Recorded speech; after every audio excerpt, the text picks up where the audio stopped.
کہ جو ڈاکٹرز کو پرسکرائب کر دیتے ہیں اپنے نسخے کے اوپر اور اس پہ لکھا ہوتا ہے کہ 2 ہفتے بعد یا 3 ہفتے بعد ری وزٹ کریں یا اس کو بند کر دینا ہے، مگر وہ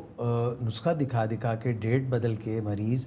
اس کو استعمال کرتا رہتا ہے لمبے پیریڈ کے لیے، پھر اس کے اوپر جو ہے ڈیپینڈنس اس کی آ جاتی ہے، اور پھر جب اس کو میڈیکل سٹور سے وہ دوا نسخے پہ نہیں ملتی تو وہ السٹلی وہ دوا لینا شروع کرتا ہے اور آف دا مارکیٹ یا چھپ چھپا کے وہ استعمال کرتے ہیں، اور یہ فنومینا کافی کامن ہے۔ کئی لوگ تو یہ سمجھتے ہیں کہ جو دوائیاں فارماسیوٹیکل کمپنیاں بناتی ہیں یہ تو نقصان دہ ہو ہی نہیں سکتی، یہ جو دوائیاں ڈاکٹر لکھتے ہیں کسی اور کے لیے، تو یہ اگر میں استعمال کر لوں تو اس میں تو کوئی قباحت ہی نہیں ہے، یہ تو برے مقصد کے لیے ہو ہی نہیں سکتی۔ لیکن آپ نے دیکھا ہے کہ دوائیوں پہ پوائزن لکھا ہوتا ہے، بلڈ پریشر کی دوائی پہ بھی لکھا ہوتا ہے، اس کا مقصد یہی ہوتا ہے کہ یہ عام آدمی کے لیے پوائزن ہے، جبکہ جو مریض ہے کسی خاص بیماری کا تو اس کے لیے تو یہ شفا ہے۔ جیسے انسولن ہے، اگر تو کوئی ڈائبیٹک ہے، ٹائپ 1 ہے یا بہت ہائی ڈائبٹیز ہے تو پھر تو انسولین استعمال کرے گا تو ٹھیک ہے، عام آدمی کرے تو اٹ کین کل ہم۔ اچھا سر، وہ بات شروع میں ڈاکٹر شعیب نے بھی کی تھی اور میں دوبارہ کرنا چاہوں گا کہ ڈرگز کے متعلق تو یہ رجحان ہے کہ بھئی ڈاکٹر لکھ کے نہیں دے رہا تو میں خود ہی استعمال کر لوں، اور جو میڈیسن ڈاکٹر لکھ کے دے رہا ہے اس کے متعلق یہ ہے کہ اس کو جلد از جلد چھوڑا جائے اور اس کو ٹیپر ڈاؤن کیا جائے، بلکہ اس کو جو ہے کیوں دی جا رہی ہے، اور چاہے وہ بلڈ پریشر کی میڈیسن ہو یا سائیکیٹرک میڈیسن ہو یا وہ ڈیٹاکس کے لیے استعمال کی جا رہی ہو، تو اس پہ بہت زیادہ اس میں ایک مسئلہ بھی ہے، جینون مسئلہ بھی ہے، اور وہ جینون مسئلہ ٹریٹمنٹ ہیزرڈ ہے۔ جیسے کہ اگر آپ دیکھیں کہ ڈائبٹیز میں پہلے جب انسولین سٹینڈرڈ نہیں ہوتی تھی تو ہائپوز بہت ہوتے تھے، یا دوائیاں جو استعمال کرتے تھے بلڈ شوگر کو کم کرنے کے لیے تو ہائپوز ہوتے تھے، آدھی رات کو دل گھٹنے لگتا تھا، بلڈ شوگر لو ہو جاتی تھی۔ یہ بیماری کا ہیزرڈ نہیں ہے، یہ بیماری کی تکلیف نہیں ہے، یہ علاج کی تکلیف ہے۔ اسی طرح جو سائیکیٹرک میڈیکیشنز ہیں جب ڈاکٹرز پرسکرائب کر دیتے ہیں تو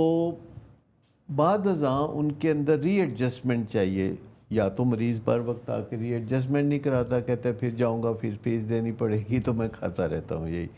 اور وہ بلا وجہ زیادہ میڈیسن کھاتا رہتا ہے تو اس کو ٹریمر آنا شروع ہو جاتا ہے،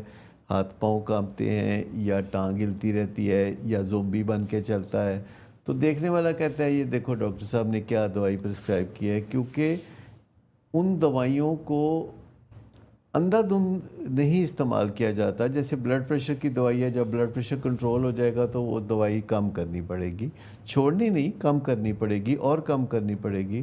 اسی طرح اگر کسی کو سائیکوسس ہے اور اس کو اینٹی سائیکوٹکس مل رہے ہیں یا ڈوپامین بلاکرز مل رہے ہیں، تو dopamine is not all that bad, کہ زیادہ ہے تو بیماری ہے،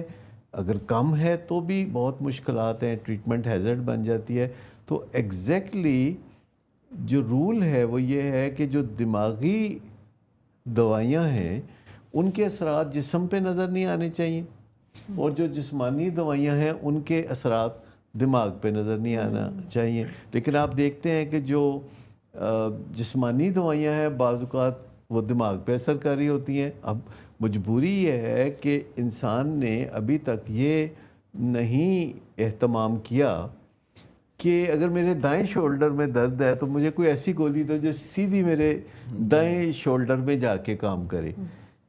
دائیں شولڈر میں کام کرنے کے لیے اس کو میرے جسم کے تمام حصوں میں سرایت کرنے کی ضرورت ہے، اور یہ کسی زمانے میں جب ایسا ہو جائے گا کہ ٹارگٹ پہ جائے دوائی، شاید کبھی ہو جائے، تو آج کے زمانے کو زمانہ جہالت شاید کہا جائے۔ لیکن کافی ایبسرڈ نہیں لگتا کہ اگر کسی بندے کو سر میں درد ہے اور جو وہ دوائی کھا رہا ہے وہ پاؤں پہ بھی اثر کر رہی ہے، اور یہ جو سلیکٹیولی کسی آرگن کو یا کسی سمٹم کو ٹارگٹ کرنا ہے یہ ابھی ممکن نہیں ہوا، لہٰذا ایک دوائی ایک طرف فائدہ دے رہی ہوتی ہے، دوسری طرف کوئی نقصان دے رہی ہوتی ہے، اور ہم نے کوئی کمپرومائز سا کرنا ہوتا ہے۔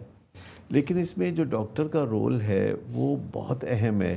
کہ وہ اس دوائی کے بارے میں بہت ان ڈیپتھ جانتا ہو، اس کا نالج کسی میڈیکل ریپرزنٹیٹیو کی دین نہ ہو، بلکہ وہ بہت گہرائی میں سمجھتا ہو کہ کوئی دوائی کب ضرورت کے مطابق ہے اور کب وہ ضرورت سے زیادہ ہو رہی ہے، اور اس کے لیے جو ریویو کرنا ہے یا پیشنٹس کو بتانا ہے کہ کب تم نے مجھے بتانا ہے جب کہ کوئی غلط قسم کی علامات پیدا ہو رہی ہوں، اگر پہلے مریضوں کو بتا دیا جائے یا فیملی کو بتا دیا جائے تو وہ اتنا پینک نہیں کرتے، لیکن اگر نہ بتایا جائے اور کسی کو ایکسٹرا پیرامیڈلز ہو جائیں، پٹھے کھنچ جائیں، تو وہ تو کانوں کو ہاتھ لگانے لگتے ہیں، اور ڈاکٹرز بعض اوقات اس خوف سے پھر ایسی دوائیاں پہلے ہی دے دیتے ہیں جو کہ ان سمٹمز کو ماسک کرتی ہیں۔